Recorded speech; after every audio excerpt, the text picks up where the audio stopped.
नमस्कार दोस्तों, मैं विकास शाक्य एक बार फिर से आप सबका स्वागत करता हूं अपने चैनल पर। और आज हम डिस्कस करेंगे प्रश्नोपनिषद का जो चौथा प्रश्न है उसके श्लोक नंबर 6 से 11 तक को।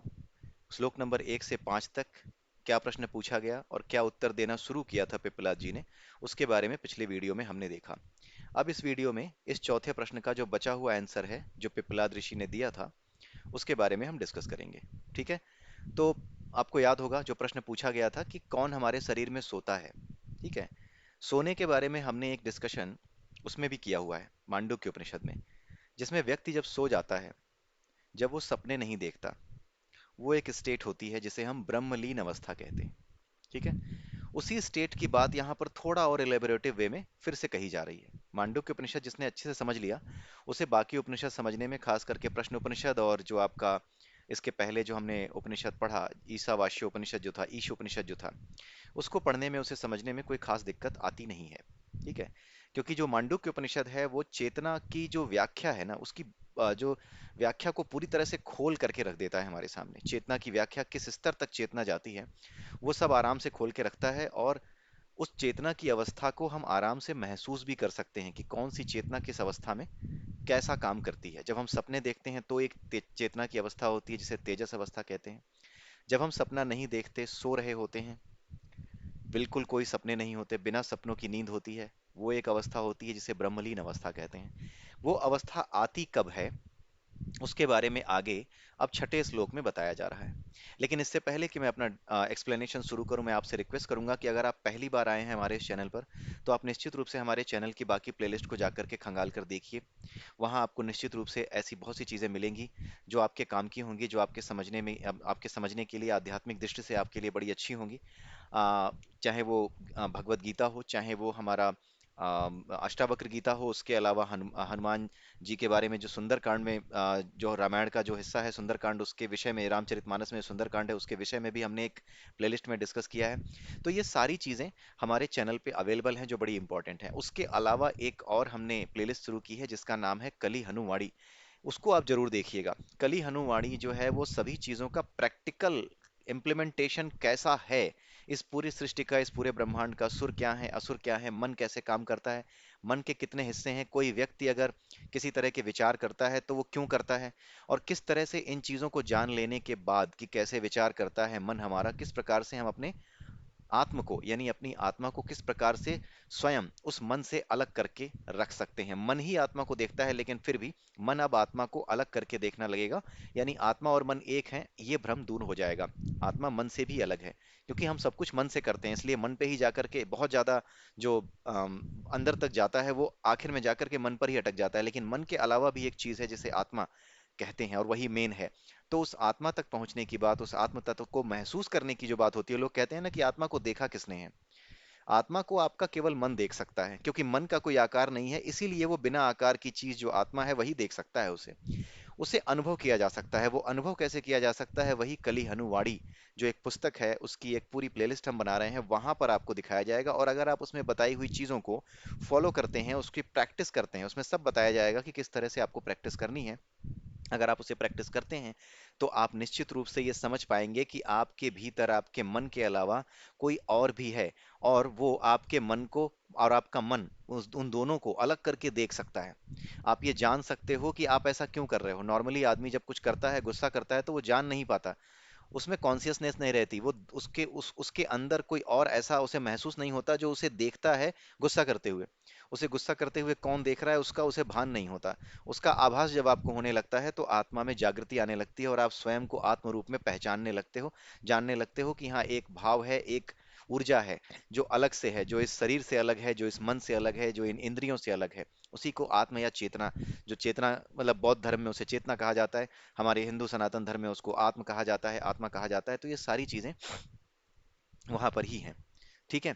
तो उसके बारे में ही बताया जा रहा है अब आगे छठे श्लोक से। यहां से आप देखिए, तो यहाँ पर आप जो बताया जा रही है चीज, वो जरा आप देखिए कि क्या कह रहे हैं। जब मन तेज से आक्रांत हो जाता है, सपना हम कब नहीं देखते। दो स्टेट होती थी मांडुक्य उपनिषद में, आपने पढ़ा, एक वैश्वानर अवस्था है, वैश्वानर अवस्था वो अवस्था है जिसमें आप जाग रहे होते हो। ये जो अवस्था है, जिस अवस्था में मैं जाग रहा हूँ, आपसे बातें कर रहा हूँ, इसको वैश्वानर अवस्था कहा गया है मांडुक्य उपनिषद में।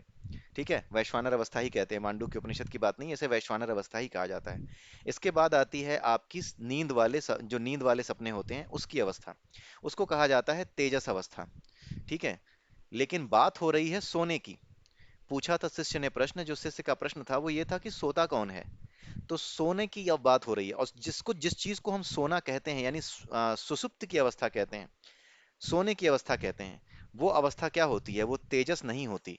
सपने अगर आप देख रहे हैं तो उसे आध्यात्म की भाषा में, अगर आप सोते समय सपने देख रहे हैं तो आध्यात्म की भाषा में उसे सोता हुआ नहीं कहा जाता। सोता हुआ उसे तब कहा जाता है जब आप सपने नहीं देख रहे हैं, आप ये भूल चुके हैं, आप अपने आप में लीन हो चुके हैं, यानी अपनी आत्मा में लीन हो चुके हैं, और आप जान भी नहीं पाते कि होना क्या है, ना होना क्या है, मैं हूं भी या नहीं भी हूं। ये सारी बातें बेमानी हो जाती हैं, आपको समझ में ही नहीं आता कि आप हो भी नहीं भी हो, कहाँ हो, कैसे हो, ये सब कुछ बंद हो जाता है। चेतना की उस अवस्था को ही क्या कहते हैं, ब्रह्मलीन अवस्था कहते हैं। और वही सुसुप्ति की अवस्था है, उसी की महिमा के बारे में यहाँ बताया जा रहा है। और वो सुसुप्त की अवस्था, उस अवस्था में आप कहाँ पहुंच जाते हो, ब्रह्मलीन हो जाते हो ना, तो वहां से आपका संबंध सीधा परमात्मा से हो जाता है।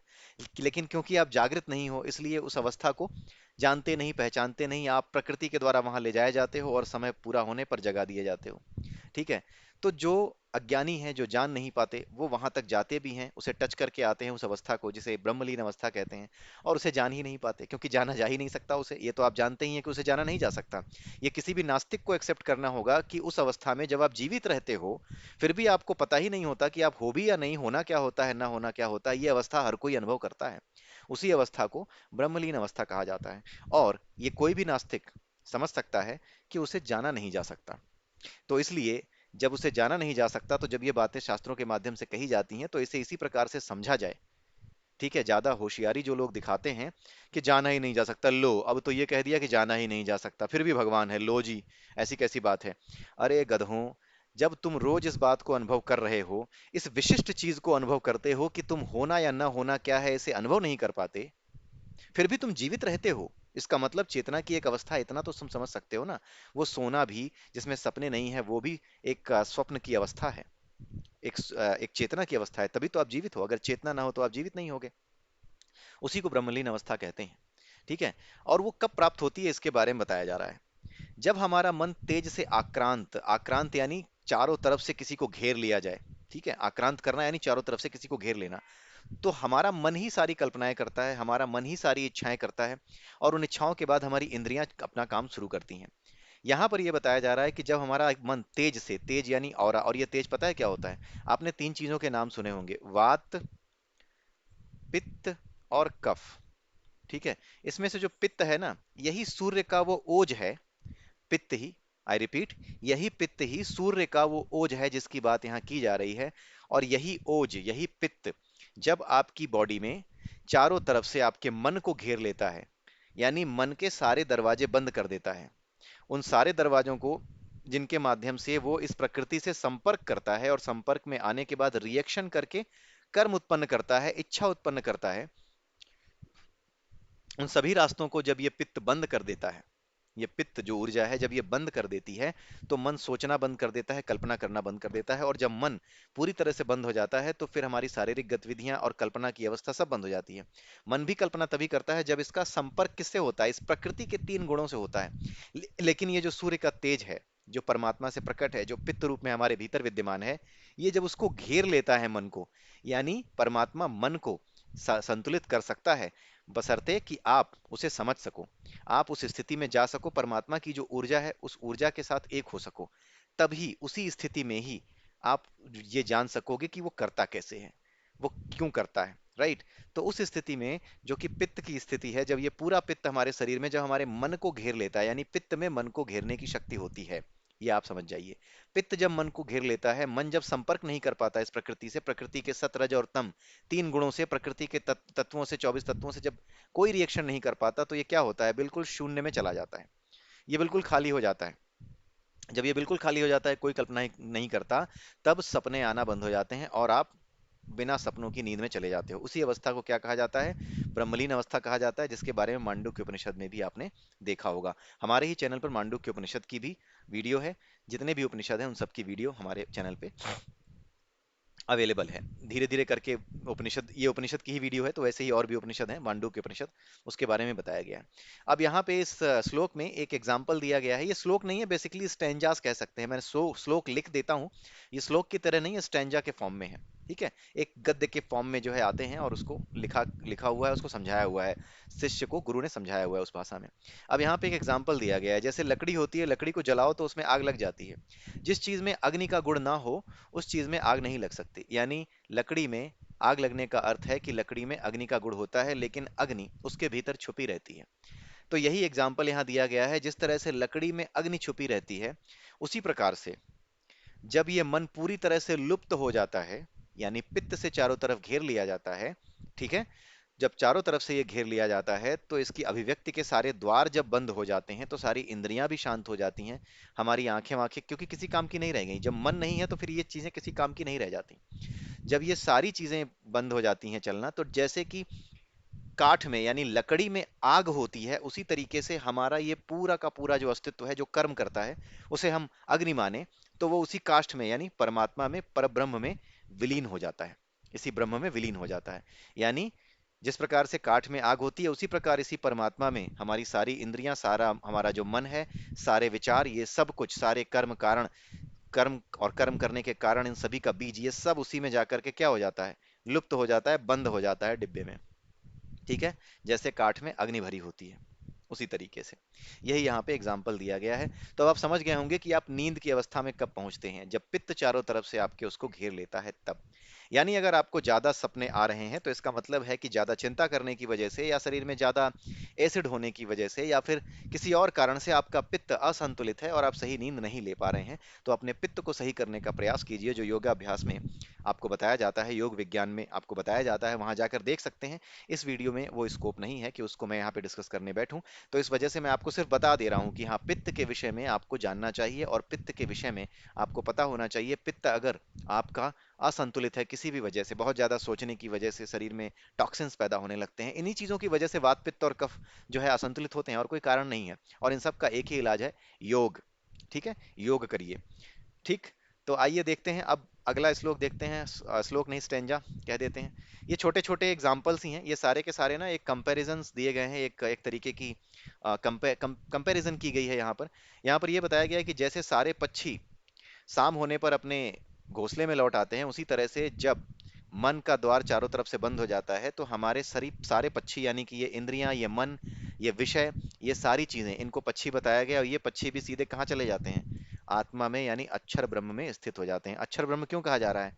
क्योंकि जो आत्मा है वो परमात्मा का ही अंश है, और वो कभी नष्ट नहीं होती, और उसी से ये सब कुछ प्रकट है। एक क्षर ब्रह्म होता है, क्षर ब्रह्म भी अक्षर ब्रह्म का ही रूप है, लेकिन ये उन चीजों का प्रतिनिधित्व करता है, ये खुद नष्ट नहीं होता है। ये उन चीजों का प्रतिनिधित्व करता है जो नष्ट हो जाएंगी, यानी कि अपरा का प्रतिनिधित्व करता है। अपरा में सारी चीजें एक दिन नष्ट हो जाती हैं, वापस परा में यानी परमात्मा में, अक्षर ब्रह्म में चली जाती हैं। इसीलिए जो इन चीजों का नियामक है वही अक्षर, जब इन चीजों को नियंत्रित करता है, तो उसे क्षर ब्रह्म कहा जाता है एक ही चीज। जैसे पानी, बर्फ और जो है वाष्प, ये तीनों एक ही चीज हैं। इनमें से एक को आपने ब्रह्मा कह दिया, एक को विष्णु कह दिया, एक को महेश कह दिया, है तीनों एक ही। जब जिस रूप में, जिस जौन सा जो भी काम करेगा, जिस रूप में ये जिस तरह का काम करेगा, उसी रूप के काम, उसी रूप को एक अलग नाम दे दिया जाता है, ताकि डिस्टिंग्विश किया जा सके। नहीं तो आप डिस्टिंग्विश कैसे करोगे? तो जब यही अक्षर ब्रह्म, सब कुछ यही अक्षर ब्रह्म है, लेकिन जब यही अक्षर ब्रह्म अपरा में होता है, आपको पता ही होगा, ये परा और अपरा दो सृष्टियां हैं, और ये सब अपरा और अपरा मिला करके पूरी एक सृष्टि बनती है परमात्मा की। इस अपरा में वो चीजें हैं, 24 तत्व हैं, जो कि किसी काम के नहीं है, अस्थिर हैं। ये बनते हैं, नष्ट होते हैं, आते जाते रहते हैं। पदार्थ यहाँ पर बनता है, नष्ट होता है। तो जो कुछ भी नष्ट होने वाली चीजें हैं, उनका जो नियामक है, वो अपरा में क्षर ब्रह्म के नाम से अपना काम करता है। यानी वही परमात्मा क्षर ब्रह्म के नाम से, क्षर ब्रह्म की शक्ति से इस अपरा को नियंत्रित करता है। ये स्वयं नष्ट नहीं होता, क्योंकि ये विनाश हो ही नहीं सकता इसका। और इसी क्षर ब्रह्म से, यानी इसी अक्षर ब्रह्म से जो क्षर प्रकट है, उसी अक्षर से हमारी आत्मा प्रकट है। जैसे अगर परमात्मा आग है, तो आत्मा हमारी एक चिंगारी की तरह है। वही जो चिंगारी है, वही आत्मा है। और उसी आत्मा में सब कुछ जा करके स्थित हो जाता है, क्या? इंद्रियां और मन। ये सब कुछ वहीं चला जाता है। कार्य कारण संघात इसको कहा गया है। क्यों कहा गया है? क्योंकि कार्य क्या है? इंद्रियों के द्वारा होता है, और कारण क्या है? मन में आने वाली वासनाएं। तो ये जब वासनाएं जब संघात करती हैं, यानी इस प्रकृति से संघात करती हैं, किससे? अपरा प्रकृति से रिएक्शन करती हैं, उसके बाद ही सारे कर्म उत्पन्न होते हैं। तो ये जो कर्म उत्पन्न करने वाली सारी चीजें हैं, ये कहाँ चली जाती हैं? आत्मा में स्थित हो जाती हैं। कब? जब आप ब्रह्मलीन अवस्था में, यानी कि जब आप बिना सपनों की नींद वाली अवस्था में जाते हो तब। ठीक है, ये बहुत बड़ी चीज यहाँ पे डिस्कस की जा रही है इसमें, इस उपनिषद में, जिसे आप प्रश्नोपनिषद कहते हैं। इसका छठा प्रश्न है ये। ठीक है। आई होप कि आपको आनंद आ रहा होगा इन चीजों को समझने में, और चीजें क्लियर हो रही होंगी। कुछ भी ऐसा नहीं है सनातन धर्म में जो आपको समझने में बिल्कुल भी दिक्कत हो। दिक्कत तभी आती है जब आप मन को अपने कॉम्प्लिकेट कर लेते हैं, और आप सोचने लगते हैं कि ये कोई बहुत बड़ी और बहुत ही टफ चीज होगी, और जब आप समर्पित नहीं होते। अगर आप समर्पित हैं ईश्वर के प्रति, तो इस चीज को समझने के लिए बुद्धि वो आपकी खोल देंगे, या फिर ऐसे लोगों से, ऐसे गुरु से आपकी मुलाकात करवा देंगे जो इन तत्वों को आपको समझा सके। इनफैक्ट वो ये समझा सके कि बेटा, इनको समझने की जरूरत नहीं है, तो खुद तुझे समझ में आ जाएगा। बस तू श्रद्धा के साथ गुरु की शरण तो ग्रहण कर। जैसे ही आप गुरु की शरण ग्रहण करोगे, ये जितनी चीजें हम जितने वीडियो बना रहे हैं ना, इनकी कोई जरूरत नहीं है, इनका कोई महत्व तो नहीं है, कुछ भी नहीं होता इनसे। ठीक है। ये अविद्या कहा जाता है। ये इसीलिए अविद्या कहा जाता है क्योंकि ये आपको मुक्ति नहीं दे सकता। इससे आप चीजों को जान सकते हो, सृष्टि कैसे चल रही है, लेकिन जब तक आप उसे नहीं जानोगे जिसकी वजह से ये तत्व है, जिसकी वजह से ये विद्या है, जिसके बारे में ये विद्या बात करती है, जिसे अविद्या कहते हैं, जब तक उसे नहीं जानोगे तब तक इस विद्या का कोई महत्व नहीं। इसीलिए इसे अविद्या कहा जाता है, या अपरा की विद्या कहा जाता है। जब आप उसे जान जाते हो, क्योंकि वो सभी विद्याओं का स्रोत है। जैसे बीज के अंदर पेड़ के सारे गुण विद्यमान रहते हैं, उसी तरीके से उस परमात्मा में इस पूरी सृष्टि के सारे गुण विद्यमान हैं। इसलिए उस एक तत्व को जान गए तो आप सब जान जाओगे, कैसे प्रकट होता है, क्या प्रकट होता है। ठीक वैसे ही, तो अगर आप प्रकृति को ठीक से निहारना जानते हो, तो ऐसा कुछ भी नहीं है जो आप समझ ना सको सनातन धर्म में। अब आइए 8वां श्लोक देखते हैं। जितने भी तत्व हैं, चाहे पृथ्वी हो, जल हो, वायु हो, अग्नि को छोड़ करके यहाँ पे आकाश की बात की गई है। पृथ्वी, जल, वायु और आकाश की बात की गई है, और अग्नि के बारे में भी बोला गया है, लेकिन कुछ और तरीके से बोला गया। क्यों? क्योंकि अग्नि आत्म, जो हमारा आत्मा है ना, उसी से वो अग्नि उत्पन्न है, और उसी आत्मा की परछाई क्या है? प्राण है। उससे प्राण उत्पन्न है। ठीक है, आत्मा ना हो तो प्राण उत्पन्न ना हो। ठीक है, आपको बताया जाता है ना कि ऊपर की सृष्टि असली है, नीचे की सृष्टि जो उसका प्रतिबिंब है। तो उसी तरीके से जो प्राण है, जिस प्राण के माध्यम से हम जीते हैं, वो प्राण ही क्या है? उस परमात्मा का प्रतिबिंब है। उसी प्राण के माध्यम से ये पूरी सृष्टि चलती है। और सृष्टि को चलाने के लिए, उन विषयों को जीने के लिए, उसे ऊर्जा देने के लिए, ताकि अलग अलग तरीके के शरीरों में अलग अलग तरीके के कर्म हो सकें, उस प्राण के साथ उसमें आत्मा आती है। कैसे आती है, ये सब हम देखेंगे। एक और उपनिषद है तैत्तरीय उपनिषद, इसके बाद हम वही डिस्कस करेंगे जब प्रश्नोपनिषद समाप्त हो जाएगा। तो उस उपनिषद में, तैत्तरीय उपनिषद में, हम इन चीजों को डिस्कस करेंगे, और वहां पर आप इन चीजों को देखेंगे कि कैसे आत्मा और प्राण दो अलग अलग चीजें हैं, और कैसे वो एक एक करके शरीर में कब कब प्रवेश करते हैं। ठीक है। तो यहाँ पर आप देखिए, पृथ्वी का विषय क्या है? गंध। जल का क्या है? रस। वायु का क्या है? स्पर्श। बिना वायु के, वायु का स्पर्श है गुण, वायु का गुण है स्पर्श। ठीक है। आकाश का स्पर्श है शब्द, आकाश का जो वो है गुण है, वो शब्द है। ठीक है, आकाश में शब्द है। तो इन सारी चीजों को, ये जितने भी तत्व हैं और उनके जितने भी गुण हैं, वो सब इन्हीं तत्वों से तो आप बने हो। पृथ्वी, जल, वायु, अग्नि, आकाश, इन्हीं तत्वों से आप बने हो। तो इन तत्वों के साथ और इनके गुणों के साथ, फिर उसके अलावा सभी इंद्रियां और उनकी सभी वशियों के साथ, जैसे जीभ का स्वाद, उसके अलावा मन, मन जितने चीजों के विषय में सोच सकता है, अहंकार। ठीक है, उसके अलावा बुद्धि। मतलब 13वें चैप्टर में भगवत गीता के जो श्लोक है, जिसमें तीसरा या चौथा श्लोक है, जिसमें 24 तत्वों के बारे में बताया गया है। कुल मिला के आप ये समझ जाइए कि उन सभी तत्वों को ले करके हमारी पूरी जीवात्मा, जीवात्मा क्या, हमारे शरीर के 5 कोश हैं, सबसे बाहर का कोश छोड़ दीजिए, भीतर के जो 4 कोश हैं, जिसमें प्राणमय कोश है, उसके बाद फिर मनोमय कोश है, उसके बाद फिर विज्ञानमय कोश है, उसके बाद फिर आनंदमय कोश है। इन चारों कोशों को, उन चारों कोशों में जो है, ये सारे के सारे तत्व जो है, इन चारों कोशों में शांत होते हुए, क्योंकि मन शांत हो गया है, मनोमय कोश शांत हो गया है, तो इन चारों कोशों में शांत होते हुए कहाँ चले जाते हैं? आत्मा में, यानी कि जो आनंदमय कोश में स्थित आत्मा है, उसमें जाकर के सो जाते हैं, स्थित हो जाते हैं। सब बंद हो जाते हैं, डब्बा बंद। ठीक है, उसमें स्थित हो जाते हैं। ये अगर आप श्लोक देख रहे हैं, तो चैप्टर नंबर 8 को आप जरूर जा करके पढ़िएगा, 7 या 8 भगवत गीता का। उसमें इस चीज की व्याख्या भगवान कृष्ण ने बड़े अच्छे से की है, कि सब कुछ मैं ही प्रकट करता हूँ, सब कुछ अपने भीतर ही विलीन कर लेता हूँ मैं ही। व्यक्ति जब जागता है, जब सोता है, उसके बारे में भी वहां पर बताया गया है कि व्यक्ति जो है, जब अपने उसमें स्थित होता है, आत्मा में स्थित होता है, तो वो सारी चीजें उसकी इंद्रियों समेत परमात्मा में स्थित हो जाती हैं। यही बात यहाँ पे समझाई जा रही है। ठीक है। तो सातवें आज आठवें चैप्टर में, सातवें और आठवें चैप्टर को आप पढ़िएगा, दोनों चैप्टर को मिला करके आप पढ़ेंगे तो फिर ये सारी चीजें आपको और भी ज्यादा क्लियर हो जाएंगी। ठीक है। भगवत गीता भी इटसेल्फ बहुत ज्यादा क्लियर हो जाएगी। इनफैक्ट अगर आपने ये चीजें नहीं समझी हैं तो भगवत गीता समझने में ही दिक्कत आती है। भगवत गीता कुछ और नहीं है, उपनिषदों का सार ही है। भगवान कृष्ण ने उपनिषदों का सार ही सामने रखा है, क्योंकि उपनिषदों में ही सारा तत्व ज्ञान है। ठीक है। तो ये सारी चीजें वहां से आती हैं। तो यहाँ पर गंध, रस, स्पर्श, आत्मा, शब्द, इन सब के बारे में बताया। और अग्नि यानी प्राण, ये भी किस में चले जाते हैं? आत्मा में चले जाते हैं। यानी आत्मा की जो परछाई है, पिछले प्रश्न के उत्तर में आपने समझा था कि आत्मा की परछाई प्राण है। बिना आत्मा के प्राण नहीं होता। आत्मा से ही प्राण उत्पन्न है, परमात्मा से ही प्राण उत्पन्न है, उसकी परछाई के रूप में उत्पन्न है। और यही आत्मा क्या है? अग्नि रूप में, या यही परमात्मा अग्नि रूप में, क्योंकि उसी अग्नि में ये गुण है कि हमें चला सके। उसी अग्नि की वजह से जो सूर्य की रोशनी आती है, सूर्य की जो अग्नि है, उस अग्नि की वजह से ही पृथ्वी पे जीवन चल रहा है। इसलिए वही क्या है? प्राण को सहारा देने वाला भी है। प्राण को सहारा देने वाला वही है।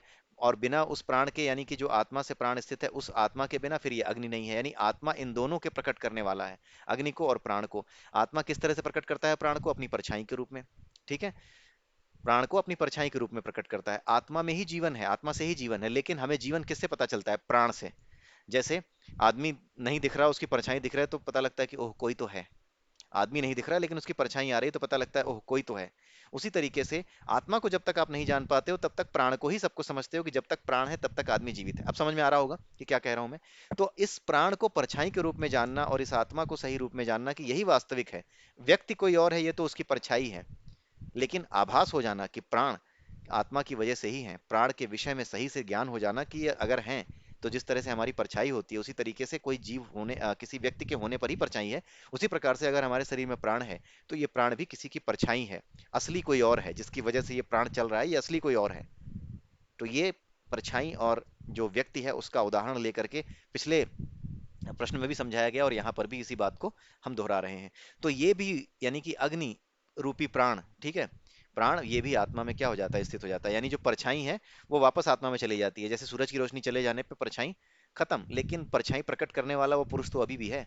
तो परछाई का कारण अभी भी उपस्थित है सूर्य के अस्त हो जाने पर भी। उसी तरह से जब आपकी इंद्रियां, यानी आपका मन जब पूरी तरह से अस्त हो गया, उसके सारे दरवाजे जब बंद हो गए, तो वो क्या हो गया? वो अपने प्राणों समेत, यानी अपनी परछाई समेत भी किसमें हो गया? आत्मा में स्थित हो गया। यही बात यहाँ समझाई जा रही है।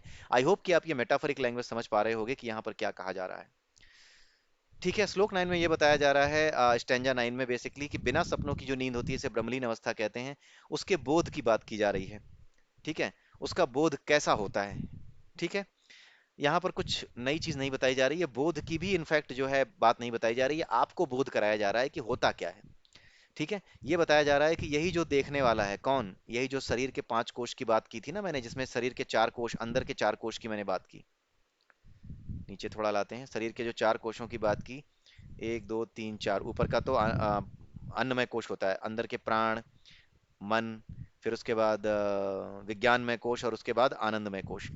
तो ये जो देखने वाला है, देखने वाला कौन है? यही शरीर के भीतर जो जीवात्मा है, जो 4 कोषों से बनी है। यही दृष्टा, यही स्पर्श करने वाला, यही सुनने वाला, यही घ्राता यानी सूंघने वाला, यही स्वाद लेने वाला, ये सब क्या है? ये सब इसी की प्राण, इसी जीवात्मा के अंदर उपस्थित है। मनता यानी मनन करने वाला, आत्मा ये सब नहीं करता।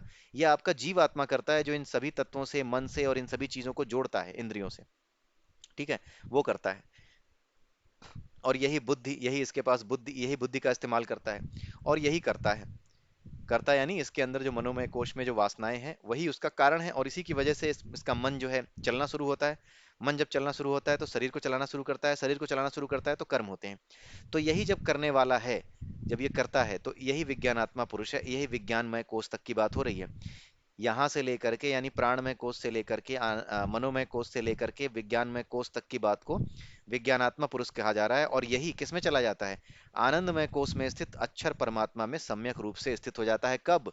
जब आप सो जाते हो। कौन सी नींद? बिना सपनों की नींद की अवस्था में। समझ में आया? ये चीज है। अब यहाँ पे एक कंपैरिजन, एक और उपमा दी गई है। यहाँ पे क्या बताया जा रहा है? जैसे जल में सूर्य का प्रतिबिंब, जल में सूर्य का प्रतिबिंब तब तक दिखाई देता है जब तक उजाला है, लेकिन जैसे ही सूर्य छिप गया, यानी या फिर जल समाप्त हो गया, सूर्य के छिपने की बात ही छोड़ दो, मान लीजिए जहां पे जल था उस जल को हटा दिया गया, निकासी कर दी गई उस जल की, हटा दिया गया जल को, तो जो सूर्य की परछाई थी वो परछाई कहाँ चली गई? ऐसा तो है नहीं कि उसकी परछाई अब सूर्य की बनेगी नहीं, जहां जल होगा वहां फिर प्रकट हो जाएगी। लेकिन यहाँ पे जल जाते ही जैसे उसकी परछाई सूर्य में फिर स्थित हो जाती है, क्योंकि सूर्य ही तो परछाई का कारण है। तो सूर्य के पास अपनी परछाई तो है ही, बस उसको कारण चाहिए यानी जल चाहिए, तब वो फिर दिखने लगेगी। जिस तरह से जल में सूर्य का प्रतिबिंब जल के जाते ही सूर्य में वापस स्थित हो जाता है, वैसे ही सब कुछ वासना के द्वार बंद होने पर यानी मन का द्वार बंद होने पर आत्मा में ही स्थित हो जाता है। आई होप कि तरह तरह से कही जाने वाली बात या आपको समझ में आ रही हो कि बात एक ही कही जा रही है कि जब सो जाते हो तो उसी ब्रह्म में चले जाते हो। एक तरीके से आप ये समझ जाइए कि मांडुक्य उपनिषद में जो बात कही गई है, मांडुक्य उपनिषद में कही गई उस बात को थोड़ा सा एलेबोरेट करके आपको यहाँ बताया जा रहा है। 10वें श्लोक में इसी की बात की जा रही है, यही ये जो आपको दिखाया गया है, चार जो कोष थे, अन्नमय कोष के अलावा जो एक दो तीन चार कोष थे, प्राणमय, मनोमय, विज्ञानमय, आनंदमय, ये जो चार कोष थे इनके बारे में बताया जा रहा है। इसके बारे में अब अगला गुण बताया जा रहा है कि ये छायाहीन है, यानी इसकी परछाई नहीं बनती। अशरीरी, इसका कोई शरीर नहीं है, लेकिन ये शरीर के बिना अपने आप को पूरा नहीं कर सकता। अलोहित है, शुभ्र अक्षर को पुरुष जानता है, यानी कि इस छायाहीन अशरीरी अलोहित यानी किसी भी तरह की लोहिता से, किसी भी तरह की भावना जो कि जो है जो कि तरह तरह से प्रकट हो, चाहे जलाई जा सके, चाहे अपने आप को किसी भी तरह का फील करती हो, जलाया जाने वाला, कष्ट सहने वाला, कष्ट देने वाला समझती हो, उन सभी भावनाओं से जो रहित है, ठीक है। ये भावनाएं किससे महसूस करता है? ये मन से महसूस करता है, ठीक है। ये अलोहित है, इसको तकलीफ नहीं होती, तकलीफ ये किसको देता है? शरीर को देता है, ठीक है। ये जितनी भी चीजें हैं, छायाहीन, अशरीरी, अलोहित, शुभ्र अक्षर को, शुभ्र यानी शुद्ध, अलोहित के बारे में आप डिटेल में और ज्यादा पढ़ लीजिएगा। इन सभी अक्षरों के बारे में, शब्दों के बारे में बताने का यहाँ पे स्कोप नहीं है, अदरवाइज और भी डिस्कशन करते, इसीलिए मैं इनके डिटेल डिस्कशंस को लेकर के नहीं आ रहा हूँ। आप इसके बारे में जाकर के डिटेल में कहीं देख लीजिएगा। अशरीरी, छायाहीन तो आसान है। अलोहित एक नया वर्ड आपको लग रहा होगा, इसको आप देख लीजिएगा। लोहित, अलोहित, लोहित क्या होता है? उसका उल्टा यानी उसका विलोम अलोहित है। शुभ्र, अक्षर को जो पुरुष जानता है। अलोहित, शुभ्र, शुभ्र यानी बिल्कुल शुद्ध, जिसमें कोई भी विकार नहीं है। और वो क्या हो सकता है? वो आत्मा हो सकता है, और वही क्या है? अक्षर है। आत्मा में कोई विकार नहीं, आत्मा केवल एक बैटरी है। ऐसे समझ जाइए कि बैटरी हमेशा एक जैसी है, वो चाहे घड़ी में लगा दो चाहे कहीं लगा दो, जैसे ही ऊर्जा मिलेगी वो नए शरीर को यानी नई मशीनरी को चलाने लगेगी। लेकिन असली मशीनरी जो है वो ऊपर है। घड़ी में जब सेल डालते हो तो जो मशीनरी है उसकी वजह से घड़ी बनती है वो। उसी तरीके से यहाँ जो वासनाएं हैं इसकी वजह से ही ये आत्मा जब प्रवेश करती है शरीर में, इस मनोमय आनंदमय कोश में, तो इसको बैटरी मिल जाती है। तो इसकी जो मशीनरी है, यानी कि जिस तरह की वासना है, वासना से हमारे शरीर की मशीनरी बनती है। जैसी वासना है, कुत्ते की, बिल्ली की जैसी वासना है, वैसे शरीर में ये चल पड़ती है, ठीक है। जैसी वासना वैसी अभिव्यक्ति, और वैसे ही ये चलना शुरू कर देती है, ठीक है। अब यहाँ पे यही बताया जा रहा है कि जो इस छायाहीन अशरीरी अलोहित यानी जो इनको जान जाता है, इस शरीर को ही जान जाता है, इस पूरे के पूरे शरीर को यानी इस क्षेत्र को जान जाता है। ये फिर से वही 13वें चैप्टर का जो क्षेत्र क्षेत्रज्ञ संबंध है भगवत गीता में, उसकी व्याख्या आपको समझने में यहाँ और आसानी होगी। तो यहाँ पर अगर आप देखें तो ये यह छायाहीन अशरीरी अलोहित शुभ्र यानी शुद्ध अक्षर को, जिसके अंदर ये सब विलीन होते हैं जाकर के यानी आत्मा में, उसको जो जानता है, अक्षर को जो पुरुष जानता है, वह अक्षर को ही प्राप्त होता है। कुल मिलाकर के जिसको जानोगे, उसको जानने के लिए उसकी फ्रीक्वेंसी पे आना होगा। किसी को भी जानने के लिए उसकी फ्रीक्वेंसी पे आना होगा, इसलिए परमात्मा को जानने के लिए भी उसकी फ्रीक्वेंसी पे आना पड़ता है, आत्मा को जानने के लिए भी परमात्मा की फ्रीक्वेंसी पे आना पड़ता है। क्योंकि आग और चिंगारी में कोई अंतर नहीं होता, परमात्मा का अंश आत्मा है, परमात्मा आग है तो आत्मा चिंगारी है। दोनों की तरंग दैर्ध्य, दोनों की ऊर्जा एक सी है। जितनी बड़ी आग आग है, उतनी ही बड़ी आग उसकी उससे निकली चिंगारी भी पैदा कर सकती है, ठीक है। तो दोनों की ऊर्जा एक स्तर पे है, ठीक है। तो जो उस ऊर्जा को जानता है वो उसी ऊर्जा को यानी उसी अक्षर को क्या हो जाता है? प्राप्त हो जाता है, और वो सर्वज्ञ हो जाता है, ठीक है। वो सर्वज्ञ हो जाता है। और यही क्या है? तुरीय अवस्था का प्राकट्य है। कब प्रकट होती है तुरीय अवस्था? कब प्रकट होती है? ये जो आपका सोने वाली अवस्था है ना, जिसमें आप बिना नींद के सो रहे हो, ये सोने वाली अवस्था का जो द्वार है, जहां से ये द्वार खुलता है कि अब तुम इस संसार में, इस ब्रह्म ब्रह्म में आओगे, इस ब्रह्म की वजह से अब चलना फिरना शुरू करोगे, वो जो द्वार है, जो परम पुरुष का द्वार है, परमात्मा का द्वार है, वहां से ये तुरीय अवस्था शुरू होती है। और जो इस तुरीय अवस्था का ज्ञान रखता है, इस अक्षर का ज्ञान रखता है, वही क्या है? सर्वज्ञ कहलाता है। ये तुरीय अवस्था के बारे में भी आपने मांडुक्य उपनिषद में पढ़ा होगा, नहीं पढ़ा होगा तो हमारे चैनल पे अवेलेबल है मांडुक्य उपनिषद। उसके 5-6 वीडियो होंगे, जाकर आप देख जाइए, बहुत ज्यादा नहीं है, समझ जाएंगे आप। 11वें श्लोक में कुछ खास नहीं है, इसमें यह बताया कि आखिरी श्लोक है, इसमें यह बताया गया है कि जिस अक्षर में समस्त देवों के सहित विज्ञानात्मा प्राण और भूत सम्यक प्रकार से स्थित होते हैं, उसे जो जानता है वह सर्वज्ञ सभी में प्रवेश कर जाता है। यहाँ पर एक रहस्य बताया गया है।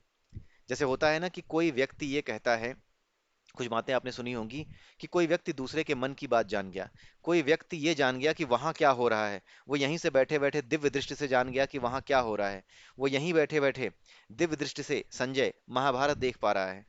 ये जो दिव्य दृष्टि है उसी की बात, उसी का इशारा यहाँ पे किया गया है। अब ये समझिए कि यहाँ कहा क्या जा रहा है, जिस अक्षर में, अक्षर यानी परमात्मा, जिसकी बात की जा रही है, परमात्मा या आत्मा, ठीक है, उस तत्व में समस्त देवों के सहित, देवों की बात भी की जा रही है, ये हमारा जो शरीर है ये देवता ही चलाते हैं। हमारे शरीर में जितने एलिमेंट्स हैं जो कि हमारे शरीर को चलाते हैं, जैसे हमारी बॉडी का जो, माइंड और बॉडी का जो हमारे ऑर्गन्स है उनका जो कोऑर्डिनेशन कराता है, उस कोऑर्डिनेशन को कराने वाला जो देवता है उसे ही क्या कहते हैं, इंद्र कहा जाता है। ठीक है, ये जो इंद्र होता है ये क्या है, ये देव है। उसी प्रकार से वायु देव है, शरीर के भीतर वायु है, प्राण वो भी एक देवता है। तो ये सारे देव कहे जाते हैं। यही बताया जा रहा है कि ये सब के सब जब हम सो जाते हैं बिना सपनों की नींद की अवस्था में, तो उस अक्षर में चले जाते हैं, जिस अक्षर में ये स्थित होते हैं। जो इस अक्षर को जान जाता है वो सर्वज्ञ है, वो सब कुछ जानने वाला हो गया। पिछले श्लोक में भी, पिछले स्टैंजा में भी यही देखा, वो सब कुछ हो गया। उसके अलावा उसके अंदर एक खासियत उत्पन्न हो जाती है, या ये कह लीजिए कि उसे एक सिद्धि प्राप्त हो जाती है। ठीक है, कि वो सभी में प्रवेश कर जाता है। यानी सभी का मतलब क्या, इस संसार में यहाँ बैठे बैठे कहाँ क्या हो रहा है, किस जगह क्या चल रहा है, वो सब कुछ देखने वाला हो जाता है। कुछ ऐसे समझिए कि अगर आप फिल्म देखने गए हैं तो फिल्म की ये रील है, ठीक है, यहाँ से शुरू होती है यहाँ खत्म होती है, ये फिल्म की रील है। आप जैसे जैसे समय बढ़ेगा वैसे वैसे सत्य उजागर होगा कि इस फिल्म में है क्या। ठीक है, ये वो व्यक्ति है जो फिल्म देख रहा है।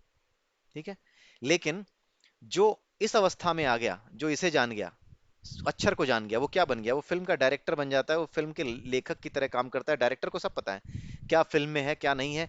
उसे फिल्म के 0.00 सेकेंड से लेकर के 3 घंटे की अगर फिल्म है तो तीसरे घंटे तक के समय को कहीं से भी देखने की जरूरत नहीं है, वन बाय वन ही नोज एवरीथिंग। उसे बिना सोचे समझे भी, बिना लॉजिकली सीक्वेंस में गए हुए बिना भी ये पूरी फिल्म पता है। समझ गए आप, ये पूरी सृष्टि एक चित्रों का संग्रह है। हम इस सृष्टि में कुछ भी नहीं देख रहे। बात यह है कि इस सृष्टि में समय है, समय चल रहा है, समय के तार पर आप फिसल रहे हो। समय के तार होते हैं, उन समय के तारों पर आप फिसल रहे हो, तार कह दिया जाता है। वो क्या है, समय के साथ आप जब जुड़ जाते हो, काल के साथ, तो वो लेकर के आपको चलना शुरू करता है। जब ये चलना शुरू करता है तो जितने भी चित्र हैं इस सृष्टि में, उन चित्रों से होकर के आप निकलते हो। एक सुसुप्त आत्मा इन चित्रों में अपनी मर्जी से नहीं जा सकती।